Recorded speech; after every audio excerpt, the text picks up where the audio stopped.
আসসালামু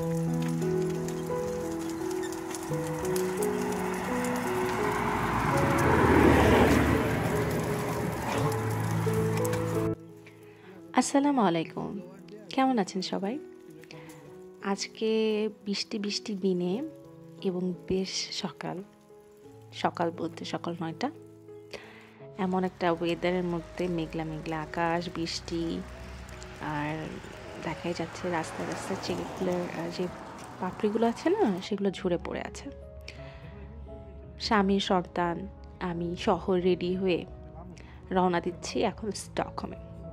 আমার বান্ধবী নতুন বাসা নিয়েছে, তার বাসায় আজকে বেড়াতে যাচ্ছি। সেই দাওয়াত খাওয়ার উৎসবে আমাদের একটু বাসা থেকে বের হওয়া। সাধারণত আমার খুব একটা বাসা থেকে বের হওয়ার সুযোগ হয় না, প্রয়োজনও পড়ে না। তো যেহেতু আজকে সে স্টকহোমে নতুন বাসা নিয়েছে, সেই বাসায় ঘুরতে যাব বলে বের হওয়া। আমরা ট্রেনে করে স্টকহোম যাচ্ছি। আমি যেই শহরটায় থাকি সেই শহরের নাম হচ্ছে উপসলা, এবং উপসলা থেকে স্টকহোমে মোটামুটি ট্রেন জার্নি করতে হয়, আর আপনার পার্সোনাল কার থাকলে আলাদা হিসাব। যাই হোক, শহরটা বেশ ছিমছাম বলবো না, অনেক লোকজনের বসবাস। তার মধ্য থেকে কীভাবে যেন আমার বান্ধবী বিশাল সুন্দর একটা বাসা খুঁজে পেয়েছে, যা মোটেও সহজ না। স্পেশালি স্টকহোমে বাসা নেওয়া, বাসা খোঁজা, বাসা পাওয়া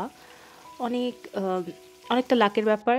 তারপরে টাকা পয়সার ব্যাপার, মানে অনেক কিছু মিলে বাসা পাওয়াটা এখানে হয়ে থাকে। যাই হোক, তার বাসাটা খুবই সুন্দর ছিল, খুবই খোলামেলা, বিশাল বড় একটা বারান্দা দেখতেই পাচ্ছেন। আমার খুবই ভালো লেগেছে তার বাসাটা। আমার মনে হচ্ছিল আমি এখানেই থেকে যাই। অনেক স্পেস এই বাসাটার মধ্যে, বিশাল বড় একটা বাসা সে নিয়েছে। আর বাসা বড় থাকলে না মনটাও ভালো থাকে, আমার কাছে মনে হয়। সে দেখুন, আমার বান্ধবী খুব সুন্দর রান্নাবাটি করে ফেলেছে, তার সব আয়োজন ডান। এখন আমাদের খাওয়া দাওয়া করার পালা। এই ভিডিওটা এডিট করার সময় আমি যখন খাবারগুলো দেখছিলাম, আমার আবার ক্ষুধা লেগে গেছে। যাই হোক, আমার ছেলের জন্য খুব মজা হয়েছে এখানে। তার আলাদা সেপারেট কিডসরা যাতে প্লে করতে পারে তার একটা জায়গা আছে, বিশাল অংশ। তা আমার ছেলে খুব এনজয় করেছে।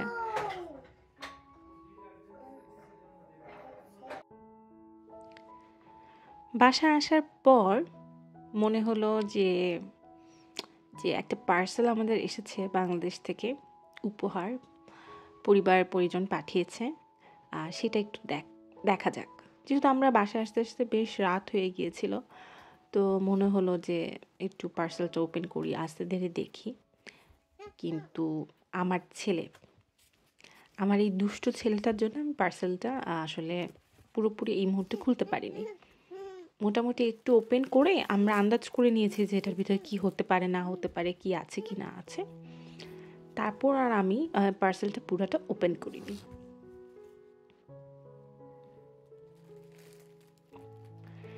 ছেলেকে খাওয়া দাওয়া করিয়ে রাতে ঘুম পাড়িয়ে আমি অলমোস্ট 1টা-1:30টার দিকে হবে হয়তো পার্সেলগুলো নিয়ে বসেছি। আমার কাছে মনে হলো যে বাংলাদেশ থেকে আমার জন্য জিনিসগুলো এসেছে, এটা আমি কখন দেখব। আমার মনটা খুব খুঁতখুত করছিল। তো যাই হোক, সকালেও হয়তো দেখা সম্ভব ছিল, কিন্তু আমার মনে হচ্ছে না আমি এখনই দেখব। তো যখন 1টা-1:30 বাজে, আমার ছেলে ঘুমিয়ে টুমিয়ে একদম, তো আমার তখন মনে হলো যে না, আমি এখন পার্সেলটা ওপেন করি, কি কি আছে কি না আছে একটু দেখে রাখি, এবং সাথে ছোট্ট করে একটা ভিডিও করে ফেলি। এবং এখানে না প্রচুর বেশিরভাগ জামা কাপড় ছিল আমার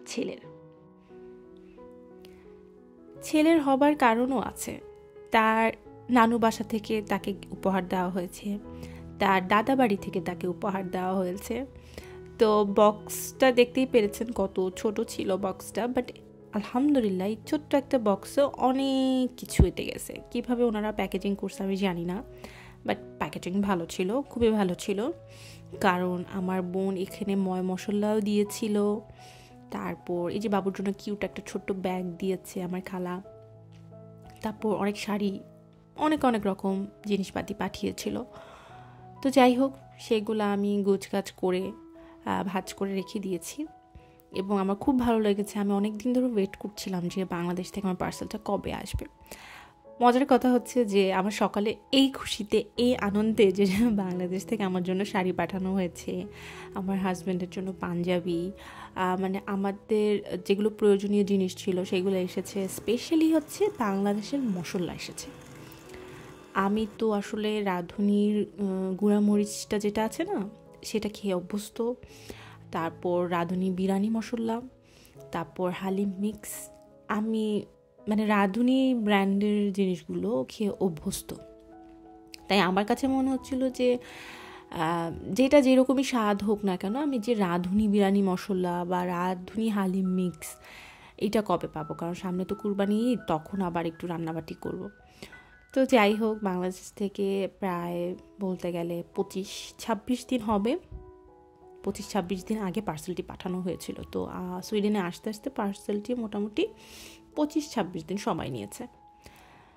তো এই লম্বা সময় আমরা অপেক্ষা করছিলাম পার্সেলটার জন্য। যাক, ফাইনালি পার্সেলটা আমাদের বাসায় এসেছে।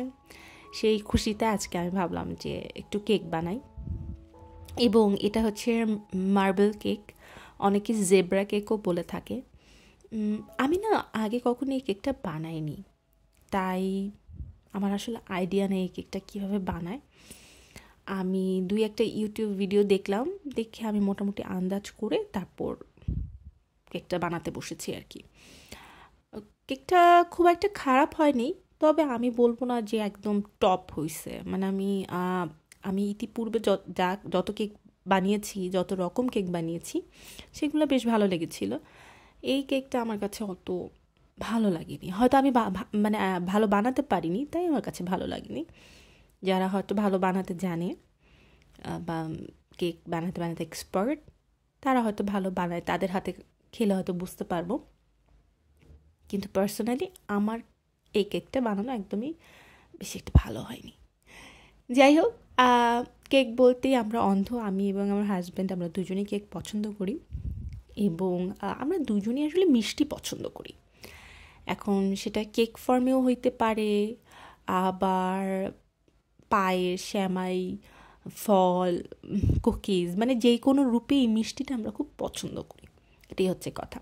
তো এখন সে বলছে যে পার্সেলটা 25-26 দিন পর ফাইনালি এসেছে, তো চলো আমরা একটু মিষ্টি মুখ করি। রিসেন্টলি পায়েস বানানো হয়েছে, তাই আমি আর পায়েস বানাতে চাচ্ছিলাম না। তো ভাবলাম একটু ডিফারেন্ট কিছু ট্রাই করি, তাই এই মার্বেল কেক বানানো।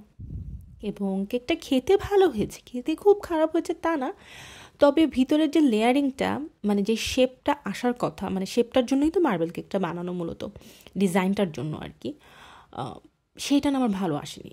সেই ডিজাইনটা আমি ভালো ফুটিয়ে তুলতে পারিনি, হয়তো আমার লেয়ারিংয়ে প্রবলেম ছিল। যাই হোক, যেমনে তেমনি বানিয়ে ফেলেছি এবং অবশেষে খাওয়া হয়েছে। আমি নর্মালি আসলে দেখি সবাই গ্রিন টি বা এমনি পানি দিয়ে কেক টেক খাওয়া দাওয়া করে, কিন্তু আমার দুধ চা দিয়ে কেক খেতে বেশি ভালো লাগে। তো আমি বিকালবেলা দুধ চা দিয়ে এই কেকটা খাবো বলে এখন কাট করছিলাম, ভাবলাম সাথে আপনাদের সাথে একটু শেয়ারও করে ফেলি। আজকের জন্য এখানেই শেষ করছি, ইনশাআল্লাহ দেখা হবে নেক্সট কোনো ভিডিওতে। আসসালামু আলাইকুম।